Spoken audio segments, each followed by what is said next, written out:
എന്നെ കാണാൻ നിങ്ങൾ പലരും പല ബുദ്ധിമുട്ടുകളുടെയും പല സാഹചര്യങ്ങളെയും കടന്നു പോകുന്നവരായിരിക്കാം. ചിലപ്പോൾ ഒരു സഹായത്തിന് ഒരാൾ കൂടി ഉണ്ടാവത്തില്ല നിങ്ങളുടെ കൂടെ.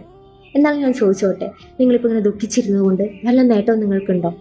അല്ലെങ്കിൽ ആ പ്രശ്നത്തിന് പരിഹാരം ഉണ്ടാവുന്നുണ്ടോ? പിന്നെ നിങ്ങൾ എന്തിനു ദുഃഖിച്ചിരിക്കണം? അതിൻ്റെ ആവശ്യം അവിടെയില്ല. നിങ്ങൾ ഒരേ ഒരു കാര്യം ചെയ്താൽ മതി. മനസ്സിലുണ്ടാക്കുന്ന ആ വിഷമത്തെ അവിടെ ഉപേക്ഷിച്ച് എഴുന്നേറ്റിട്ട് ആ വിഷയത്തെ എടുത്തിട്ട് ഇനി എനിക്ക് എന്ത് ചെയ്യാൻ പറ്റുന്നതെന്ന് നിങ്ങൾ ചിന്തിക്കണം. ഇനി എങ്ങനെ പോയി കഴിഞ്ഞാലാണ് എനിക്കിതിന് പരിഹാരം ഉണ്ടാവുക?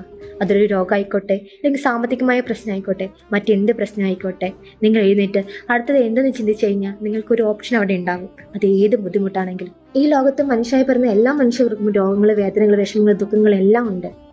എന്നാൽ വിജയം കണ്ടെത്തുന്നത് അടുത്ത പടി എന്ത് എന്നറിയുന്നത് മാത്രമാണ്. അല്ലാണ്ട് വേദനകൾ തള്ളി മാറ്റണം, വേദനകൾ കൊണ്ടിരുന്ന ഒരിക്കലും നിങ്ങൾ എഴുന്നേറ്റ് മറ്റൊരു ലക്ഷ്യത്തിലേക്ക് നിങ്ങൾ എത്താൻ പോകുന്നില്ല. എവിടെ നിങ്ങളുടെ ജീവിതം ആരംഭിച്ചോ അവിടെ തന്നെ മരണം വരെ ഇരിക്കേണ്ടി വരും. അടുത്ത് എന്ന് ചിന്തിച്ചാൽ മാത്രമേ നിങ്ങൾക്ക് അടുത്ത ലെവലിലേക്ക് പോകാൻ പറ്റുള്ളൂ.